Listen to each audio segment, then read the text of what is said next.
mas mais perto de Apocalipse. Hebreus 10, 23 ao 25 vai dizer assim: guardemos firme a confissão da nossa esperança, pois fiel é aquele que fez a promessa. Consideremos uns aos outros para nos estimularmos ao amor e às boas obras, não deixando de congregar-nos como é costume de alguns, mas ademoestando-nos uns aos outros, e tanto mais quando vedes que se vai aproximando aquele grande dia. Essa carta aos Hebreus ainda não tem veredictos quem que de fato escreveu essa carta.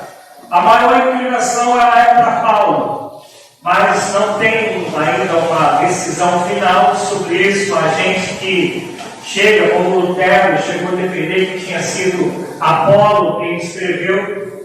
Mas independentemente de quem tem escrito, a gente crê que a inspiração tenha sido do Espírito Santo. Amém, amados? Amém. E essa carta, ela é datada mais ou menos entre os anos 62 e 64, e quem escreveram essa carta ela foi escrita para judeus que haviam se convertido, para judeus que se tornaram cristãos, judeus que estavam sofrendo uma perseguição muito grande, estavam confiscando os bens. Escutam isso, eu vou falar bem pausadamente para ver se a gente entende. Estavam confiscando os bens dos judeus que se diziam cristãos. Além de confiscar, havia casos que as pessoas que eram judias e se diziam, confessavam ser cristãs, essas pessoas perdiam todos os direitos que os judeus tinham como cidadão. Fora os casos que alguns eram presos ou expulsos de Jerusalém. Então, por causa dessa perseguição, alguns estavam voltando, retrocedendo na fé. Estávamos desistindo da fé em Cristo. E a maior parte dos que desistiam não voltavam tão somente para aquilo que o judaísmo crê, mas como era o Império Romano quem estava perseguindo, eles também estavam voltando para as coisas que era meio crendice, vamos botar assim uma linguagem mais tranquila para o dia de hoje. Estavam voltando para um montão de práticas cristãs, para práticas de fé que não eram cristãs, práticas de fé que eram oriundas do helenismo, que eram oriundas do grego, que a gente sabe o quanto que um monte de deuses, né, que o grego eles levantaram, Artemis, Zeus e por aí vai. Então estava sendo uma mescla de fé quando eles abandonavam o cristianismo. Inclusive, havia também uma veneração aos anjos. E como judeu também, havia toda aquela veneração a Moisés.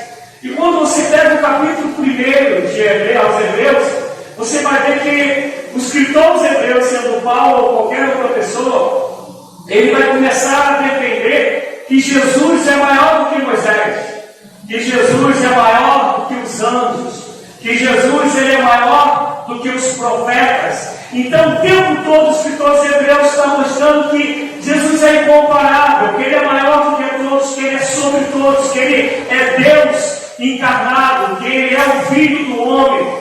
O escritor dos Hebreus ele vai começar a mostrar para esse pessoal que não tem como comparar Jesus a nada e a ninguém, que a nossa fé tem que ser somente em Cristo. E quando chega no capítulo 5, no versículo 11, ele vai começar a falar que os hebreus estavam se comportando como crianças, como meninos, trazendo para aquilo que a gente tem tentado buscar aqui, que é a maturidade. O que ele está falando para os hebreus, para os judeus, era: olha, vocês deviam estar sendo mestres, mas ainda tenho que estar ensinando a vocês como crianças. Vocês deviam estar comendo mocotó, comendo uma feijoada, mas eu ainda estou tendo que dar para vocês leitinho. Preste atenção, por favor, nisso. O escritor está falando isso para cristãos que estavam perdendo as suas posses, que estavam sendo expulsos da sua cidade, que estavam sendo presos, que estavam perdendo a sua cidadania.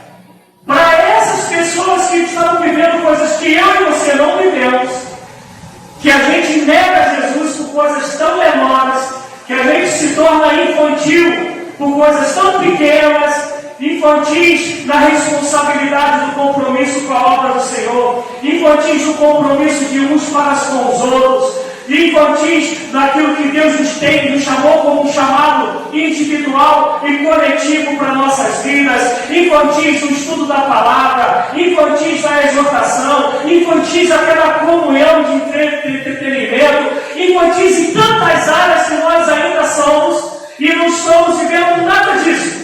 Não estamos vivendo nenhuma perseguição, ninguém está entrando na nossa casa tirando nossos bens, ninguém está nos expulsando de Parquecheta ou no Rio de Janeiro ou no Brasil, ninguém está tirando nossos direitos enquanto cidadãos brasileiros.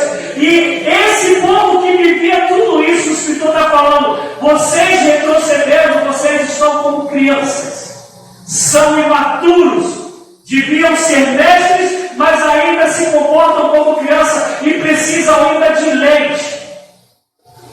Está conseguindo entender o que eu estou dizendo? Agora imagina se o escritor, sendo Paulo não, olhasse hoje para nós, metodista em Parque e Esquerda, e fosse olhar para as nossas maneiras relaxadas de sermos cristãos, a nossa maneira sem compromisso com Deus e, obviamente, com o próximo. Quando temos compromisso com Deus, temos logo que ter compromissos com o próximo. Da nossa magoazinha de mimimi, qualquer cara feia que fazem para a gente, com um olhar diferente, ou então uma palavra que às vezes a pessoa deu intencional, mas às vezes nem intencional foi, mas o nosso coração, ainda de criança, se fragiliza. Que criança que é assim, né? Você fala um pouquinho, depois aquela carinha. Hoje a Alessandra falava para a Tiago. Hoje a Alessandra falava para a Tiago, já está muito velho para fazer essa carinha aí. 14 anos, já está muito velho para isso, tem hora que não dá mais. Que criança é assim? Criança, você falou, aí você fala, olha só, tal, você não vai usar tal roupa, ou o teu penteado vai ser tal, ela faz birrinho. Criança, comportamento de neném, de quem não cresceu. E a gente, eu e você, dizemos que Cristo é nosso Senhor e Salvador. Estamos aqui há quase um ano de caminhada, tentando aprender, pelo menos eu estou me esforçando para isso, para que a gente entenda que a gente foi chamado para servir e não para ser servido. Que a obra de Deus não se faz de qualquer maneira, que devemos amar uns aos outros, independente de quem seja esse outro, mas a Bíblia fala principalmente a começar com os da fé. Que nós sempre devemos entender que a nossa pátria não é aqui, é uma pátria celestial, somos aqui de passagem, somos peregrinos em terra estranha. Por isso, Márcio, minha esposa pode dizer isso para você. Gente, a morte ela não me faz nem rir. Ela não tem nenhum problema com ela. Ainda canto sempre, né, amor? Tem o João Pedro que fala, quando eu começo a cantar assim, quem dera fosse agora, subir para agora, ele fica, não começa não, esse João Pedro é aquele que vem tocar o baixo e quem fala, não começa não, hein, pai, não começa não. Eu falo, quem dera, rapaz. A gente está aqui de passagem. A gente está aqui para o maior propósito, que uma vez encontrado Cristo, nós sejamos reflexo de Cristo para essa terra. Tu consegues imaginar se de fato Cristo fosse o motivo da nossa canção? Se de fato Cristo fosse a razão do nosso viver? O nosso bairro seria como ele é? A nossa casa, ainda mais casa onde todo mundo diz que é crente, vive de guerra. Pode ser até crente, que de cristão não é assim, de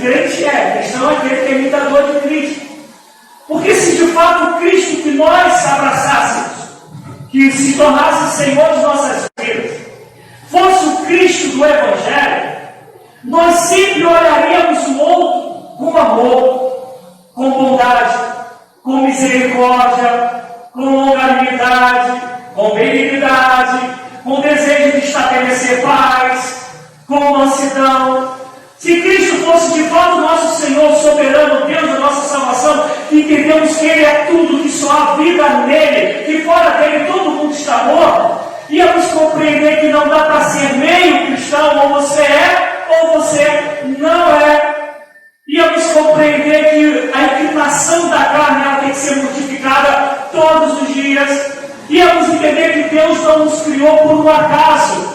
Ele nos projetou para um propósito que é dele e não um propósito meu nem teu. O propósito é dele. E quando ele nos resgata para que cumpramos aquilo que um dia ele sonhou, que glorifique a ele. Eu vinha para cá hoje, parecendo, a gente conversando, né? Meu filho foi ver o robozinho cantar na cantada da igreja lá do robô. E aí a Rebeca foi para viajar com a amiga e íamos ser só eu e ela. E a gente estava falando sobre o comportamento de cristãos que tem uma necessidade tremenda de ser reconhecido, de galgar altos patamares, né? Usando aí a frase que não sai mais, né, do Bruno Henrique. E eu falava para a Alessandra, eu não consigo entender isso. Porque eu não estou falando que Deus não te leve a isso. Mas eu vinha falando para ela, Davi foi rei. Como Davi quis ser rei? Nunca. Nem o pai de Davi imaginava que Davi pudesse ser rei. Mas Deus o colocou como rei. José do Egito. Quando José pensou que ele ia ser o segundo de Faraó, quando que ele buscou isso? Quando ele desejou isso? Nunca aprove a Deus levantá-lo. Porque Deus não está, preste atenção, preocupado com que eu e você galguemos qualquer lugar da sociedade que a gente chama de algo, se Ele não entender que a minha vida e a tua vida vai glorificar onde Ele te colocar. Porque o maior desejo de Deus é que eu e você vivamos para a glória dele. E só vivemos para a glória dele quando o bom perfume dele exala através de nós para as outras pessoas. Esse texto que nós lemos, a gente está falando de um povo que está sendo perseguido, gente. E ainda assim o escritor vai dizer, nem aí, Hebreus 5:11, se não me engano, está escrito aí, vocês deviam ser mestres, mas ainda são crianças. Agora, para assim com vocês com a gente. A gente não está sofrendo nada disso. E se eu chegar aqui e falar como eles, vocês tinham que ser mestres, pelo tempo que vocês têm de igreja, tinham que ser mestres no comportamento, tinham que ser exemplo para todo mundo que vê vocês com fome de Deus, com sede de Deus, com domínio da palavra de Deus, com a vida de oração, com compromisso com a comunidade, com compromisso com a comunidade de fé. Se fosse talvez eu falando só vocês, como eu estou falando agora, vocês já iam trazer e ficar biquinha para poder sair de casa para algum pastor falar isso. Mas isso está sendo dito. O pessoal está perdendo tudo. Está perdendo a liberdade. Está perdendo a cidadania. Está perdendo tudo. E o escritor está falando, vocês estão como crianças. Aí a gente chega no capítulo 10, como a gente leu. Olha o que está sendo dito no capítulo 10. Que nós, a palavra que está aí é, tínhamos que ser impulsionados. A palavra no grego, ela também dá um sentido de excitado. Isso é, empurrado. Tinha que haver em nós, todos os dias, uma excitação para o amor e para as boas obras. Preste atenção. Nós tínhamos que ser excitados, fazendo para aquilo que a primeira coisa vem na nossa mente sobre excitação. Não precisa entrar nos pormenores. Está falando que isso tinha que acontecer em nós todos os momentos para o amor e para as boas obras. Tu presta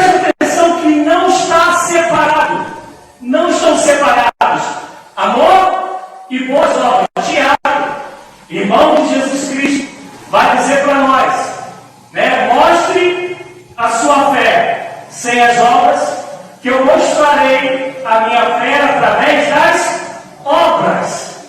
Quem de fato entendeu que Cristo é Cristo, vai viver para o outro. Se tu vives para o outro, tu tens que fazer obra. Vou dar um exemplo. A gente precisa fazer um mutirão, na verdade precisa mesmo, daqui para a igreja. Vou começar pela igreja. Pela fé, pelo desejo desse lugar ser um ambiente para receber pessoas, para nos reunirmos para adorar a Deus, onde a palavra vai ser pregada, onde o ensino vai ser dado. O que a gente vai fazer? Vai fazer a obra que precisa ser feita, porque a gente tem fé de que esse lugar aqui foi separado, está sendo separado para que a igreja do Senhor venha adorar o Senhor e glorificar o seu nome. Amém?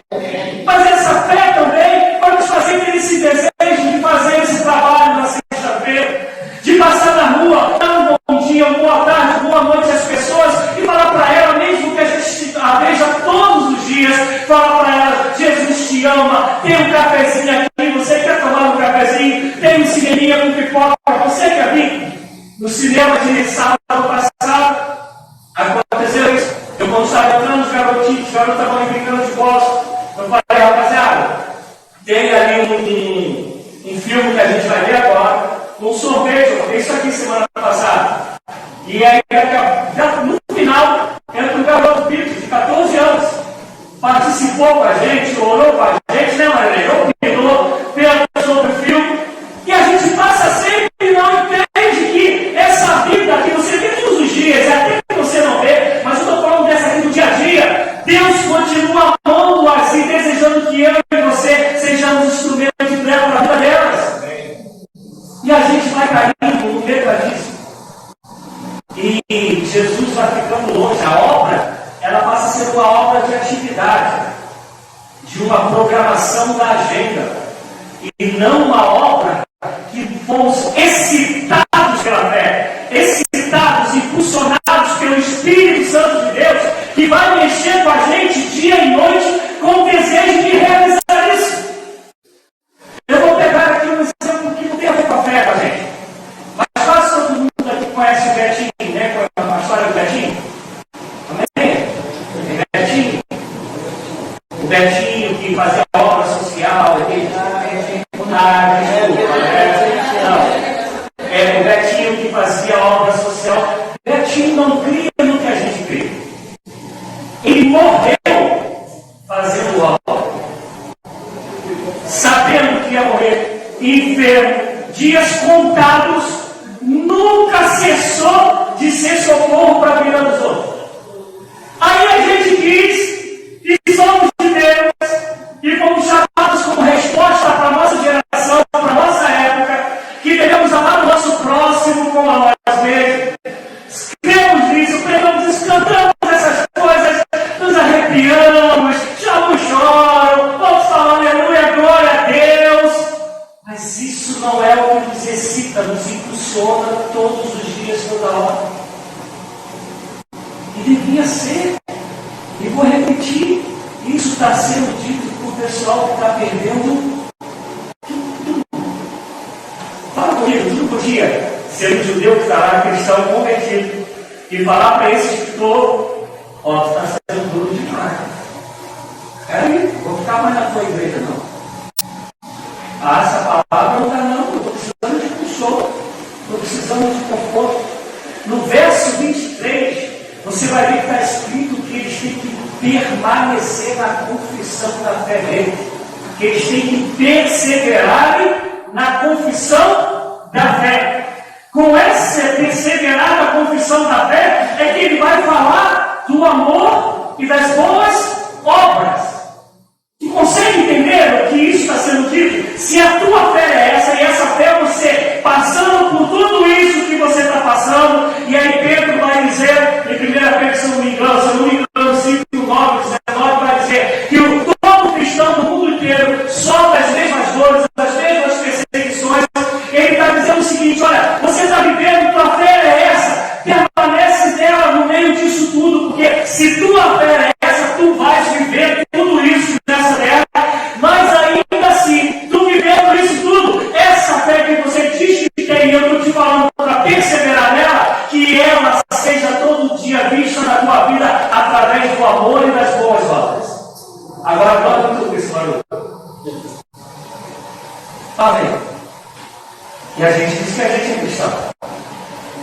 gente diz que a gente é maduro na fé.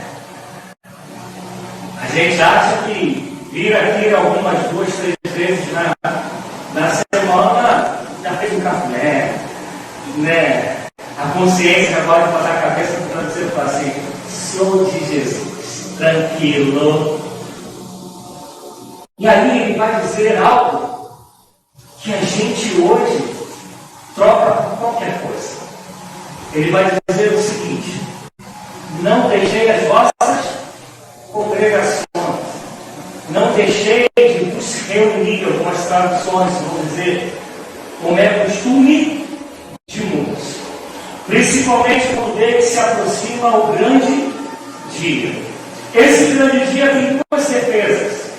Algumas pessoas defendem que era a profecia de Jesus Cristo que no ano 70 Jerusalém seria derrubada. Lembra quando Jesus falou que não ficará pedra sobre pedra? E no ano 70 Jerusalém era invadida e de fato caiu, das muralhas caiu. Então alguns defendem que esse grande dia seria esse. Por quê? Porque quando vem essa perseguição dos anos 70, o povo começa a ser disperso nos 4 cantos da terra. E aí, só em 1948, na ONU, com Oswaldo Graça Aranha, com votos de Minerva dele, que Israel de novo é vista como nação. E o pessoal começa a retornar e tem essa briga que a gente vê até hoje, né? Entre Israel e Palestina. Mas quando acontece isso, o povo é disperso. A nação, o povo fica de fato sem uma nação geográfica. Então, alguns defendem que esse grande dia que se aproximaria seria a queda dos muros, seria essa invasão a Jerusalém e essa dispersão. Outros defendem que será no dia da vinda de Jesus Cristo, a segunda vinda, quando ele virá para buscar a igreja. Independente do que era, o negócio que estava para acontecer, todo mundo tinha que estar pronto. Tinham que estar preparados, tinham que estar firmes. E aí ele vai falar que no meio disso tudo, com perseguição, perdendo tudo, perdendo cidadania, perdendo bens, não deixem de vos reunir, não deixei de congregar. Meu Deus, tudo hoje é motivo para a gente não congregar. Tudo se tornou motivo. É um jogo, é uma festa, é uma unha encravada, é um cansaço físico. O interessante é que nada disso é bom. Nada disso é bom. Para ganhar tempo, aquele relógio certo, são 7 horas. Para ganhar tempo, mas se Gabriel quiser colocar Lucas 14, a partir do versículo 12, tem uma história contada e eu não vou ler com estragar tempo, eu vou resumir. Há uma festa que vai ser dada. E essa festa que vai ser dada tem aqueles. Nós normalmente convidamos as pessoas mais chegadas. Olha só, gente. Tem coisa da Bíblia que parece que a gente não quer ler. Ou a gente gostaria que a Bíblia não tivesse isso. Ou se tivesse, não fosse Jesus Cristo falando. Que aí o negócio ficaria mais fácil. Ele vai falar assim: se você vai fazer uma festa, não procure convidar as pessoas mais chegadas. Por quê? Porque vira um jogo de barganha, de troca. Você convida sabendo que quando a pessoa fizer festa, tu também será convidado. E aí Jesus disse: não faça isso. Convide os menos favorecidos. Mais ou menos o que, pela graça de Deus, a gente vai estar fazendo sexta-feira, que vai ser apenas uma escola daquilo que a gente há de melhorar em nome de Jesus Cristo. Amém? Passo a passo a gente vai crescer em nome de Jesus. E aí ele está falando: chame os menos favorecidos, para que você de fato tenha um coração bondoso, um coração de socorrer o próximo, um coração de suprir a necessidade do outro. Lembra que a Hebreus falou? Que você seja excitado, impulsionado ao amor e às boas obras. E aí vem Jesus e fala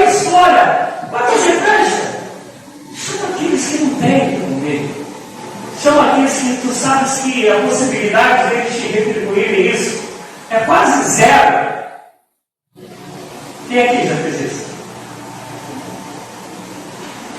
Rolando, glória a Deus, aos remanescentes.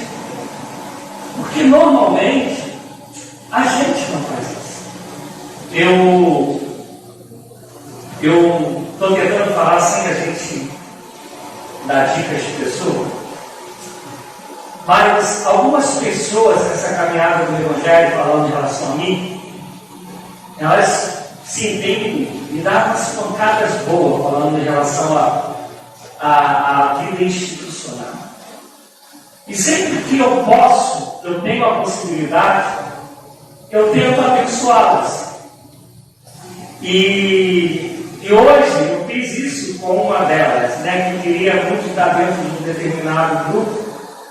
E eu pude ser o canal para isso, e essa pessoa está nesse determinado grupo. E se tu perguntares, tu esperas alguma coisa de bom? Eu sei que não tem. Não espero mesmo, eu sei que não vem. E se vier, não é por causa disso, e é alguém que me prejudica de verdade. A gente precisa entender que Evangelho é para dar, não é para receber. Não é. Você tem Jesus? Amém? O que mais te falta? O que você disser que vai te faltar é desejo do teu próprio coração. Não tem a ver com Jesus que sou.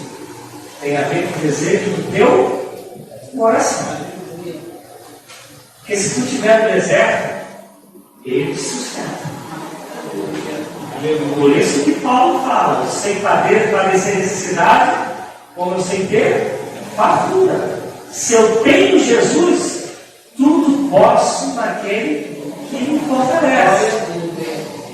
Mas quanto isso na cabeça do crente? Há uma igreja próxima da gente, eu vou voltar aqui já. Há uma igreja próxima da gente que chegou uma pessoa para pastorear essa igreja está bem vazia. Está, né? Bem vazia. E segundo informações, essa pessoa que chegou para pastorear não é pessoa muito da palavra, se perde na pregação, mas é a pessoa dos movimentos, das campanhas, né, dos reteté. A igreja está voltando de novo. Então, e aí isso chega a meu ouvido e fala: meu Deus, onde que eu estou errando? Domingo, olha só, sei. A gente pega o óleo e fala: será que eu tenho que ir para esse caminho? Porque quão difícil é a gente querer o Evangelho. Porque o Evangelho, ele vai tirar a gente do trono. Ele vai tirar o trono que nós criamos dentro de nós mesmos. E ali ele vai dizer: olha só, quando for fazer uma festa, além dessa parte aí que ele vai falar convites que são desprovidos, ele vai contar uma parábola de que um rei, um senhor, alguém de bom recurso, foi dado uma festa. E aí, nessa festa, tinha as pessoas certas que eram para estar naquele banquete. E as pessoas não apareceram. E olha as desculpas que elas deram. Tomara que a mente me ajude a lembrar que são 3 desculpas. Uma delas vai dizer assim: olha só, eu comprei 5, não se lembro mais a palavra que sai lá na Bíblia, mas 5 duplas de gado. E tenho que olhá-las. E é como os caras falam assim: eu comprei 5 tratores lá pro meu arado e eu tenho que ir lá vê-los. Ninguém compra boi sem olhar. Não precisa ser fazendeiro para saber disso. E além do mais, na época que Jesus está contando isso, a festa era assim, João: eu vou dar uma festa. Uma semana antes, eu mando o meu empregado, o meu serviçal ir lá te convidar. Um dia da festa, pela manhã, você. Então, quando ele está falando que é no dia do banquete que o pessoal está dando a desculpa, o pessoal já sabia que eles tinham sido convidados para a festa era para eles. E a desculpa do cara é: olha, eu tenho 5 aqui, 5 duplas, 10 gatos que eu comprei e eu preciso ver. Ninguém compra um gado sem olhar antes. O outro vai dizer: eu comprei um terreno e também preciso ir lá, dar uma conferida nele. Gente, a gente sabe que hoje na internet isso acontece, né? Mas a gente sabe que no normal ninguém compra um terreno sem olhar. E o outro vai dizer: eu casei e não posso ir lá, não posso estar, estou em lua de mel, não posso estar presente. Lembrando que o convite sempre é feito antes. O que essa passagem nos ensina? Depois ela vai continuar, eu vou continuar dela. Mas o que essa passagem nos ensina? Primeiro, alguns defendem, a maioria defende, que essa passagem tem a ver com Israel. Que Israel sabia que Jesus viria, que o Messias viria e viria para eles. E aí João vai dizer: ele veio para os seus e os seus não o receberam. Mas todos aqueles que o receberam lhe deu o direito de serem feitos filhos de Deus. E aí está falando que Deus já tinha convidado Israel, já tinha chamado Israel para esse banquete. E Israel que não foi dando desculpas, porque negócios viram desculpas para a gente, trabalho viram desculpas para a gente não estar congregando, para a gente não estar fazendo a obra de Deus, festas, compromissos viram desculpas para a gente não estar na casa do Senhor. Casamento, primeiro é que eu acabei de casar, depois é porque veio um filho, tudo vai virando desculpas para a gente não estar congregando. E aqui está uma igreja sendo perseguida, a vida deles corre risco, e o escritor está dizendo: não deixei-vos de congregar, de vos reunir, como é costume de muitos. Não parece que foi escrito hoje, tirando a parte da perseguição que a gente não sabe? E aí o que ele fala na história? Então vai, saia na rua. E aí, para resumir a história, depois vocês leem com calma até o versículo 24, chame todo tipo de gente, todo tipo, não vai ficar nada vazio, chame todo mundo. E aí ele sai chamando o pessoal que mora no beco, que mora na rua, o pessoal que tem deficiência, vai chamando todo mundo, não judeu, vai colocando todo mundo dentro da festa, dentro do banquete. E aí chega um momento e vai dizer que tinha um cara todo vestidão, bonitão, e que ele não havia sido convidado, e o colocaram então para fora. Por que esse cara bonitão foi colocado para fora? Se os outros mancos, sabe, deficientes, moradores de rua, dos becos, das coisas, não estavam lá. É aqueles que acham, porque tem pedigree, que tem o nome escrito no hall de membros da igreja, que é fiel ao dízimo, que vem no culto 1 a 2 vezes no mês, principalmente se for ceia, que se tem uma campanha e com ela colabora, acha que se faz isso, eu tenho direito ao banquete e chego no banquete na hora que eu quiser. A Bíblia diz que ele manda pegar botar assim numa linguajar da gente, pegar os capangas e colocar do lado de fora.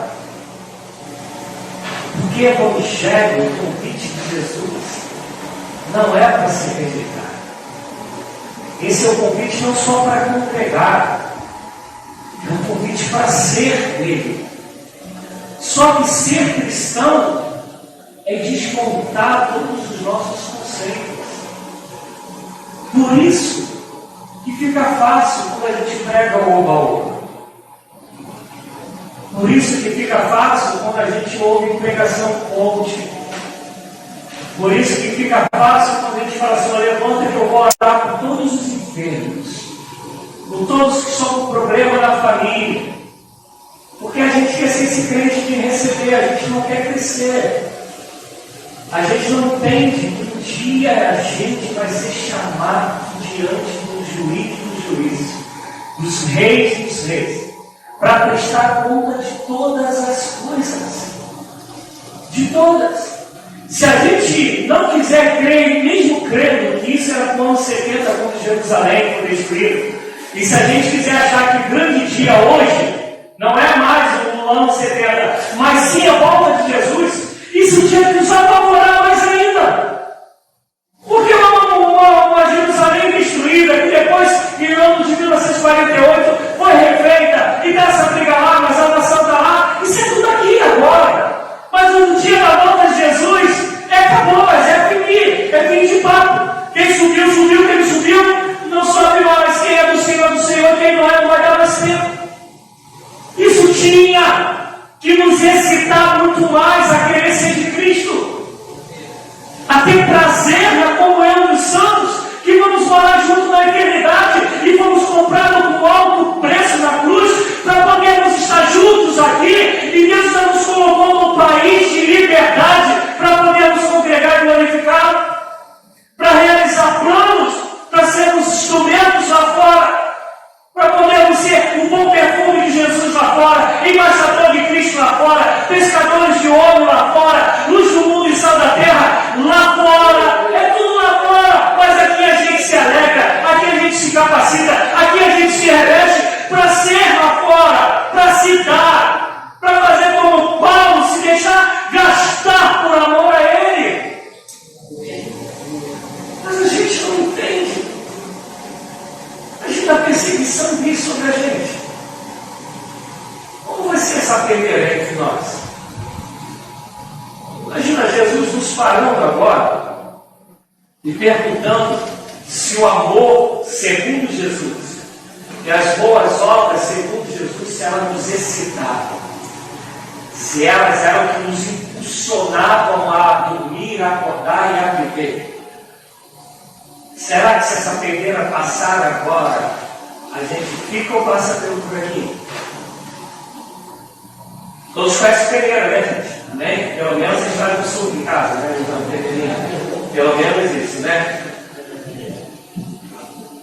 Porque está muito difícil hoje. Está muito difícil se ouvir o Evangelho. Está muito difícil querer viver diminuindo para que ele cresça. Está muito difícil querer amar como Jesus amou. Está muito difícil querer servir como Jesus foi exemplo. Está muito difícil, a gente não quer mais isso. E aí quando a gente ouve uma pregação como essa, e aqui eu já estou acostumado, fica esse silêncio. Eu não sei o que passa na cabeça de vocês, mas talvez você possa falar, pô, pastor, não dava para ser outro pé? Não dava para falar, nunca era ao meu lado, pergunta direito, eu não seria a atingir lá, né? Não dava para ser esse trem? Porque a gente não entendeu. A Bíblia, a gente canta, o nosso general é Cristo. Mas engraçado que ninguém quer ser soldado. Olha só que contradição. Eu canto, meu general é Cristo. Mas eu não quero ser soldado dele, mas ele é meu general. Porque soldado, meu irmão, é para ralar. Soldado não manda em ninguém, nem nele mesmo. Certo, Júlio? Nem nele mesmo. Nosso general é Cristo. É como a gente canta? Ah, mentira, a gente não canta isso não. Ah, não canta. A gente canta seguindo os seus passos? Ah, não acredito que a gente crê nessa. É mentira. É mudar a letra da música, é outra música, não é essa? Mas tu preste atenção, com todo carinho eu vou falar como a gente importa. A gente canta nosso general seguindo os seus passos. Meu Deus, se a gente seguisse os passos de Jesus, quão tremendo seria nós seríamos nas mãos de Jesus. Quão maduro nós seríamos. E fico pensando e repito, quando ele fala, vocês tinham que ser mestres, são crianças. Caramba, tu imagina, eu olhando para esse dito curso e falando, olha só, estão me expulsando da minha cidade, da minha terra, pegaram os meus bens, meu pai está preso, e tu quer dizer para mim que eu ainda sou criança? E aí imagina se estão falando, que fé é essa que você diz que Jesus é o teu Senhor, que o teu general de Cristo não segue os passos dele, e você está retrocedendo?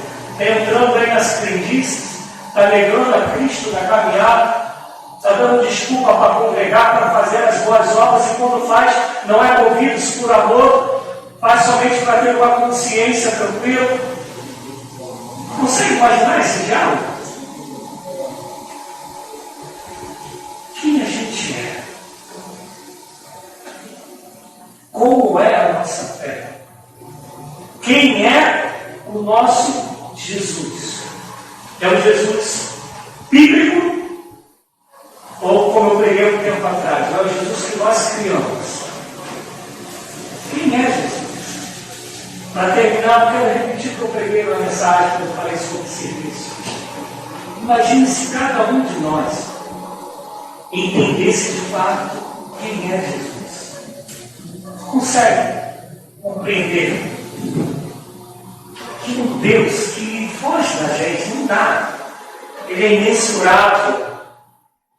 Não dá para a gente conseguir ter a dimensão desse Deus. Porque ele não é infinito, ele não tem começo, não tem fim. Então nem dá para você dizer que ele é infinito.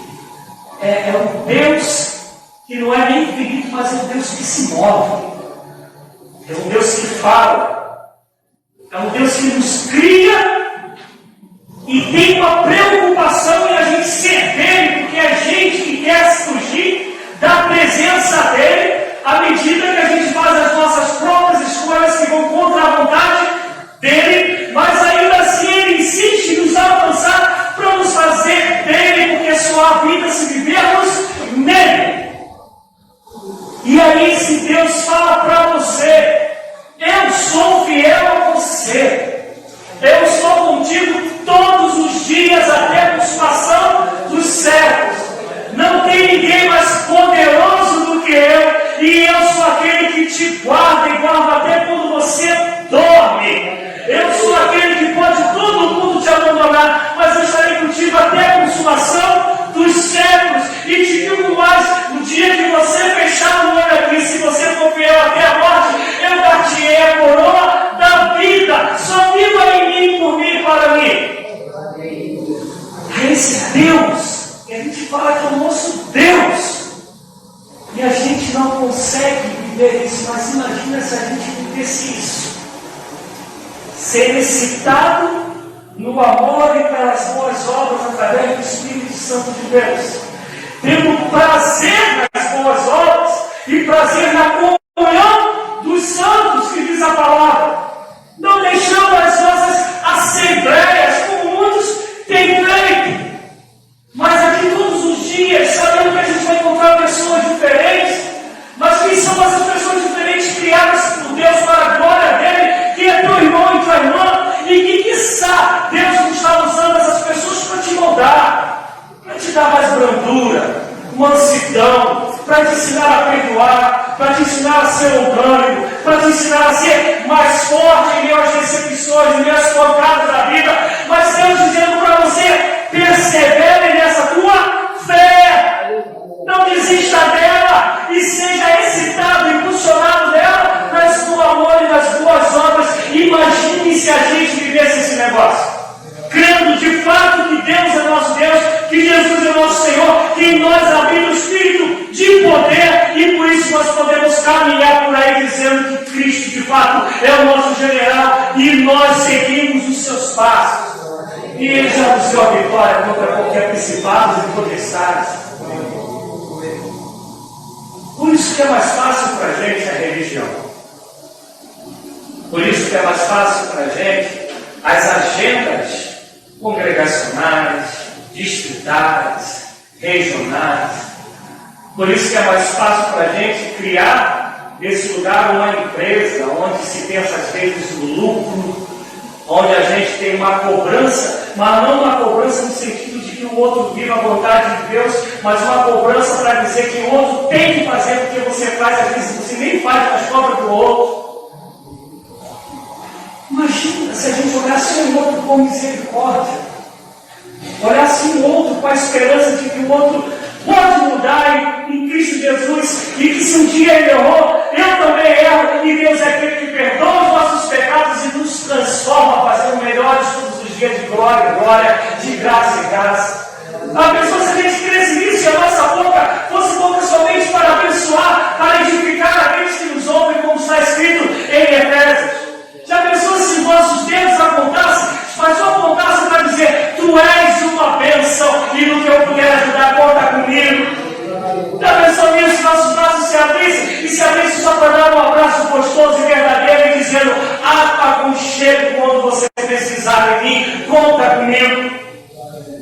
Já pensou se tudo isso fosse realidade? Teria um paraíso, né, irmão? Mas o interessante é que esse Deus que criou todas as coisas habita em nós. Esse Deus que ensinou todas essas coisas habita em nós. Esse Deus que projetou tudo isso, Gabriel, é o Deus que nos capacita, habita em nós. E ainda assim ele foi além. Mesmo habitando em nós, ele deixou um manual. Está tudo aqui. Não leia o manual querendo que você dê ordem para o manual. Lá em casa, né, com a nossa mudança, eu engraçado, o rapaz que montou os nossos móveis lá, sempre sobrava peça. Sempre sobrava um parafuso. Não, serviu demais. Né, quando a gente acha que sabe, é assim. O cara que, aí depois vai descobrir, né, esse que deu demais, quando começar a falar, a gente sabe que é isso mesmo. Aí daqui a pouco vem uma porta para lá, um parafuso para ali, um negócio que é uma revista para lá. Não, mas isso aí é demais, não precisa não tem necessidade disso não. Mas lá no manual está escrito, aí você entra ali e esse vem para lá. Porque a gente muitas das vezes vai ler esse manual querendo a gente falar do manual como tem que ser. Não é o manual que fala para a gente como a gente tem que ser construído segundo a vontade dele, como a gente tem que ser montado segundo o oleiro que lapida o vaso e o faz para a glória dele. A gente não faz isso, a gente quer falar para a Bíblia o que a gente quer da Bíblia e não deixa a Bíblia falar para a gente o que Deus espera da gente. Mas tem um povo ainda, que mesmo perseguido, continua querendo congregar. Eu espero que não precise vir uma perseguição para a gente entender isso. Eu não li a matéria, mas eu estava aqui antes do culto e recebi um vídeo falando sobre uma ordem aí desse, pode falar se não importa, né? Aí esse cara aí está mandando prender todo mundo e mandando prender o pastor. Não li, não sei o que está no hoje, né, da história do texto, mas tem uma ordem. E aí, normalmente a gente valoriza as coisas quando a gente perde. Só que falando de coisas espirituais, às vezes a gente perde e não dá mais tempo de recuperar. Às vezes não dá. E a gente precisa aprender isso, a gente precisa estar alerta.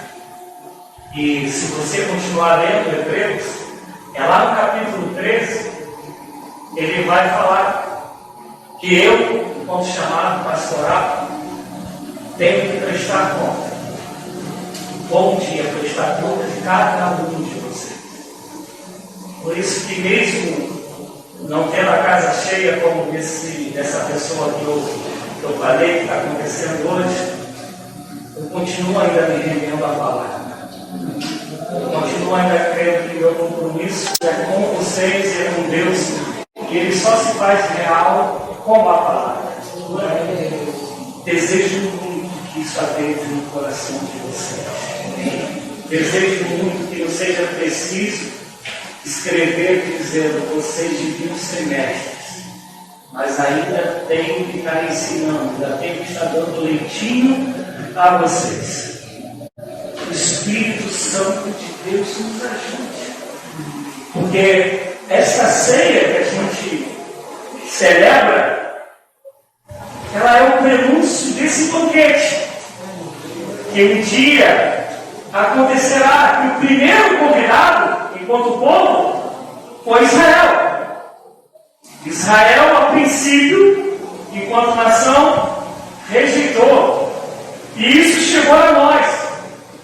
Mas se minha mente não me falhar, ou é Romanos 9, ou é 8, mas eu acho que é o 9, vai dizer que nós fomos enxertados, nós somos zangeiros. Está dizendo que se a oliva verdadeira, falando de Israel, se ela foi rejeitada, imagine nós que fomos enxertados, que entramos na carona, né, como as migalhas que caem da mesa dos seus senhores. Isso tinha que trazer alerta.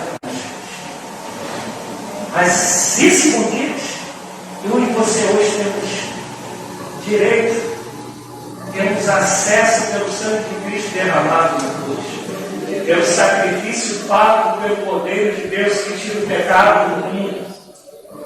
Todavia, não rejeite o convite, não rejeite o convite, não use emprego, não use trabalho, não use casamento, não use festa, não use cansaço para fazer pouco caso da liberdade do Espírito Santo de Deus ser te dado na nação que você vive, de poder congregar.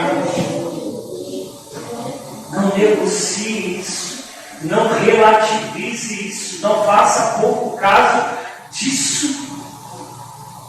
Isso é sério. Um monte de países hoje, o povo queria ter essa liberdade. Vai lá para os cristãos da Coreia do Norte e pergunta para eles se eles tivessem essa possibilidade de estar aqui, se ele não tinha enchido esse lugar e estava saindo pelo ladrão. Pergunta para eles. Vai no Afeganistão, pergunta para eles. Vai em Cuba e pergunta lá para eles. E a gente não valoriza. A gente vai rejeitando o banquete. Tudo vira desculpa. Vira desculpa esfarrapada. Porque aquele que convidou, ele sabe que o convite já foi feito há muito tempo. E é por isso que ele sempre está chamando aqueles que eu e você não pensávamos que seria chamado. Ele continua indo pelos tempos e nas vielas, porque aqueles que já foram convidados de antemão têm rejeitado o convite para o banquete. E ninguém precisa ocupar o nosso lugar em nome de Jesus. Amém? Vamos ficar de pé em nome de Jesus. Amém? Eu quero, vocês aceitam? Eu quero chamar o Luciano e o José para me ajudarem aqui na ceia. Vocês aceitam? Amém.